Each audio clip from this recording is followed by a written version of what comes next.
Good afternoon. So, Big Little Lies is the title of this show. And Trump is getting in trouble with his Big Little Lies. Make no mistake, there is a show right now on HBO called Big Little Lies, and it stars Nicole Kidman and Reese Witherspoon. And much like The Slap, it starts at the end and goes back to the beginning. It starts with a murder.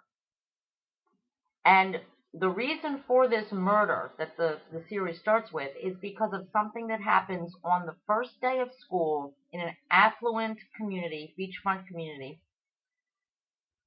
for first graders. And something happens, and there's a little lie told, and the parents get into it, and it culminates in a murder. And I've talked before about this little snowball, how it starts with a little bit of snow and it rolls down the hill and it gets bigger and bigger and bigger. And with Donald Trump, this is what's happening. Every day, the snowball gathers some more steam. And it started with how many votes he got and how many more votes than Hillary he got and how many people came to his inauguration. And now it's how much money he's worth. And these tax returns. And look, people tell me all the time when I thought it was important as a voter during the election that I see Donald Trump's tax returns because I saw Hillary Clinton's tax returns and I saw everybody else who was running for president. I saw their tax returns. And that Donald Trump was holding his tax returns so close to the vest and refusing to release them, that said something to me. And people are like, well, I don't care. I don't care how much money he made. I don't care how much money he paid in taxes. Well, first of all, you should care. Because the tax returns that were released by Rachel Maddow, good for you, Rachel Maddow, my hero, my mentor, I love you so much. First of all, they showed that he is not worth as much money as he brags that he is worth. And he doesn't like that. That pisses him off. That's all he cares about. I'm a billionaire. No, actually, in 2005, you made $158 million. No, I made 250. No, you made, at least you claimed $158 million. And you paid $38 million in taxes. Hey, good for you. Look, if I had to write a check to the United States government for $38 million, I'd have a coronary. I would be upset about that. But what he paid in taxes was still less percentage-wise than someone who makes $400,000 a year. Someone who makes $400,000 a year paid about 35% of their income into the IRS. They wrote that check. Donald Trump paid 28% of his income, his gross income, to the IRS. And he says he did that because he had to look out for his family. He was going to pay as little tax as he could, so he hired the best accountants and found all the loopholes, and he got that down to 28%. Well, shouldn't the person who makes $400,000 a year also be trying to pay as little taxes as possible so that their family, who does not have their own airplane and their own yacht and their own helipad and Mar-a-Lago and all the shit Donald Trump has, shouldn't they also be paying that 28% in taxes?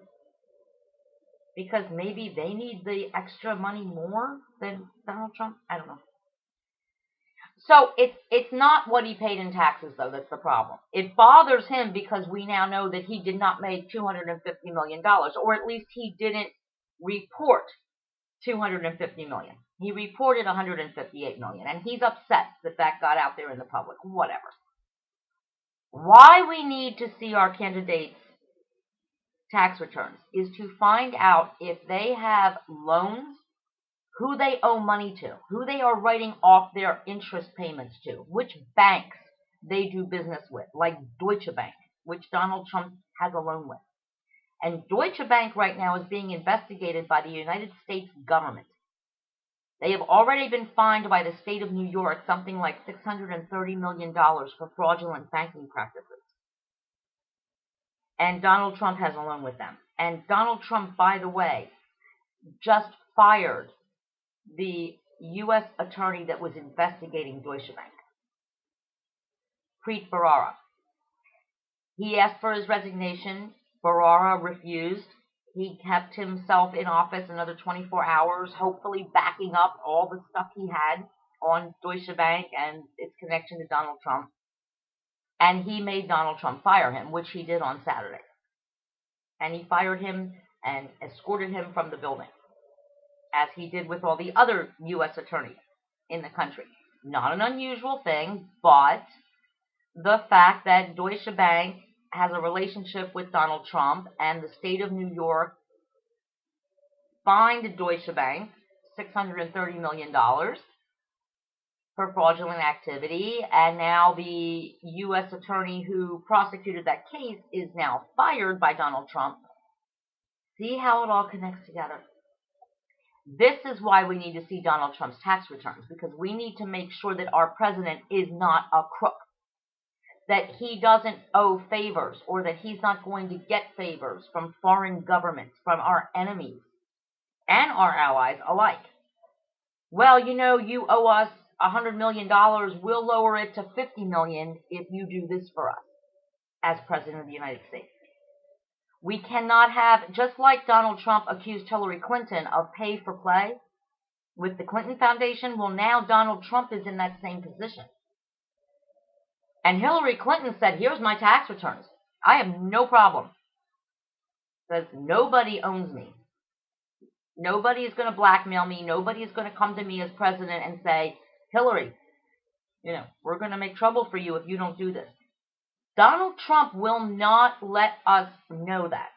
He won't say if he's got enemies in certain places or friends in certain places or people he owes money to that can hold something over him. And we need to know that before we elect a president. That's why for the past 50 years, all candidates for presidents have willingly released their tax returns. Both Bushes did it. Clinton did it. Hillary Clinton did it. George W. Bush did it. Al Gore did it. Mitt Romney did it.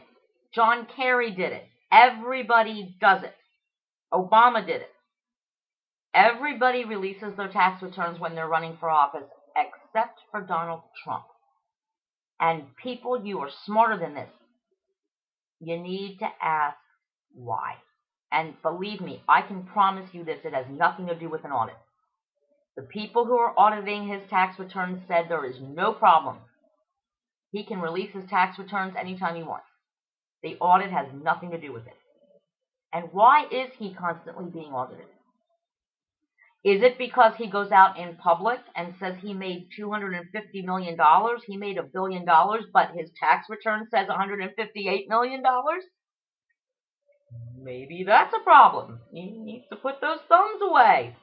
You can't be tweeting, I made $1 billion last year, but on your tax return you tell the IRS you made $158 million.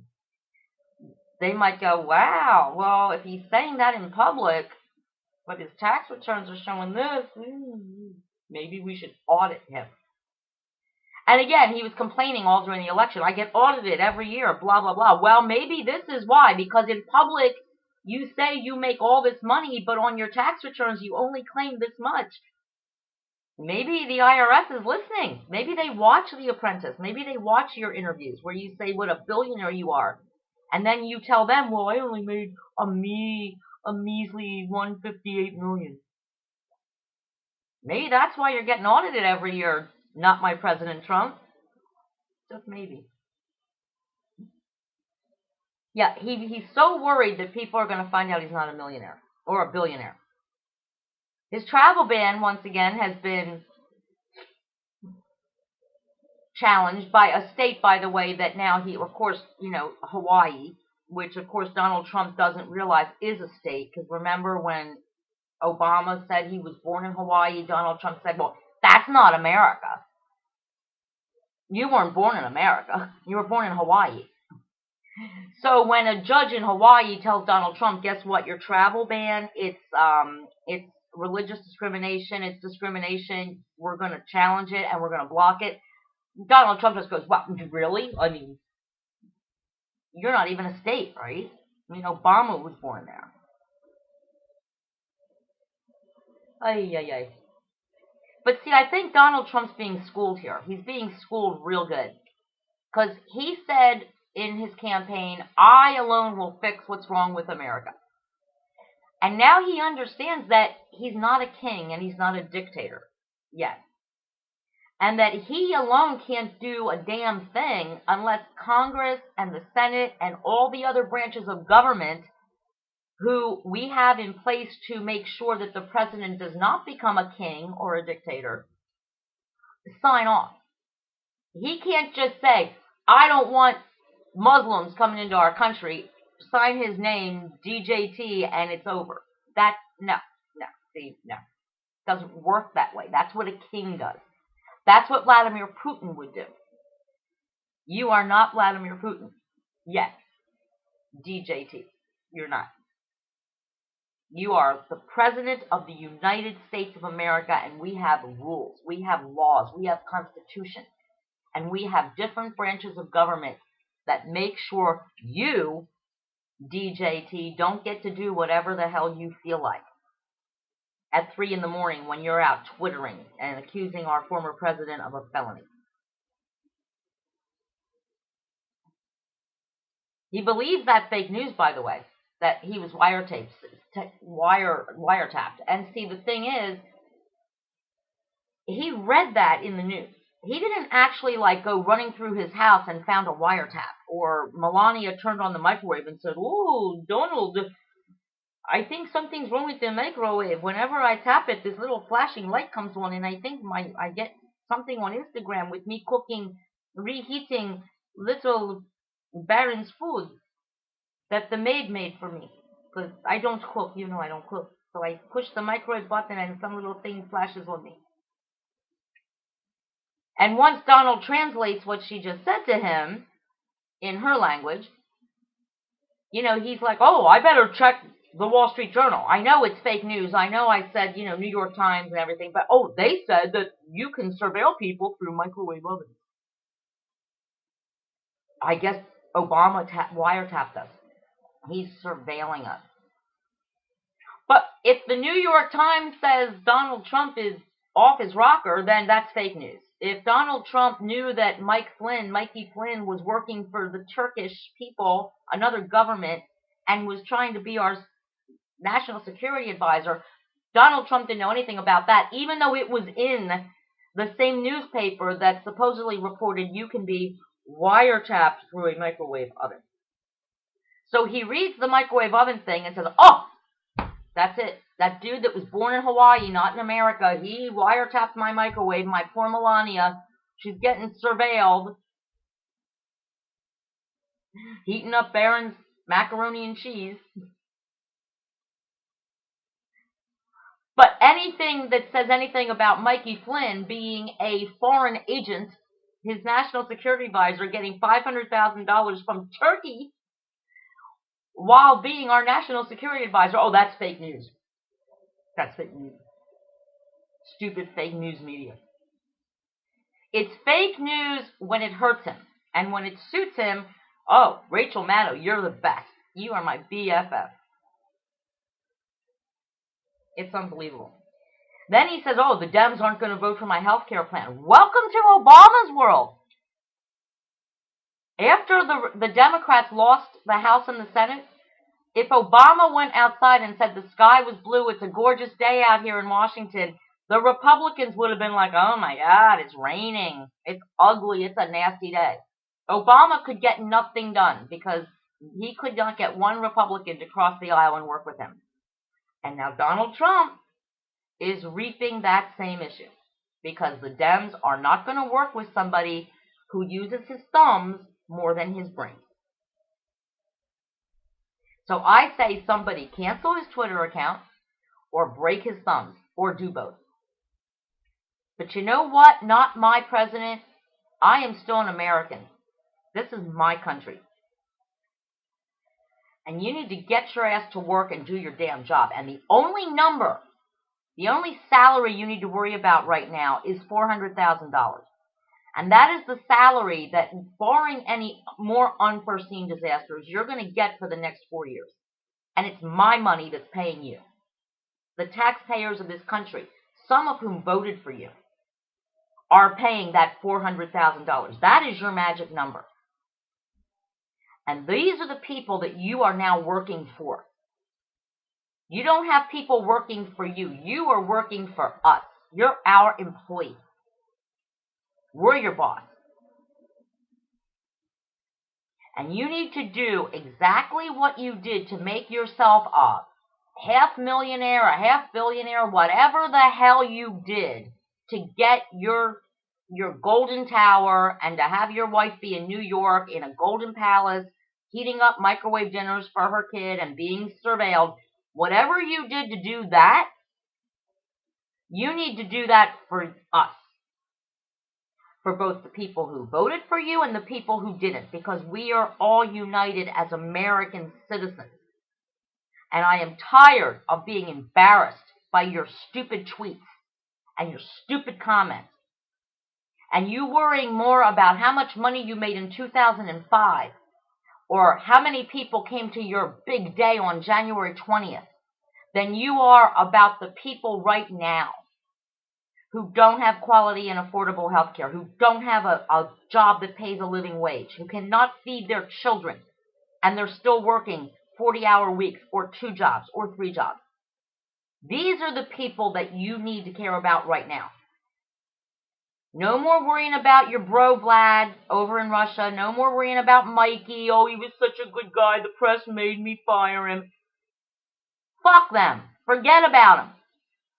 Forget about how much money you used to make and think about the money you're making now and what that means. You are finally, for the first time in a long time, working for somebody else.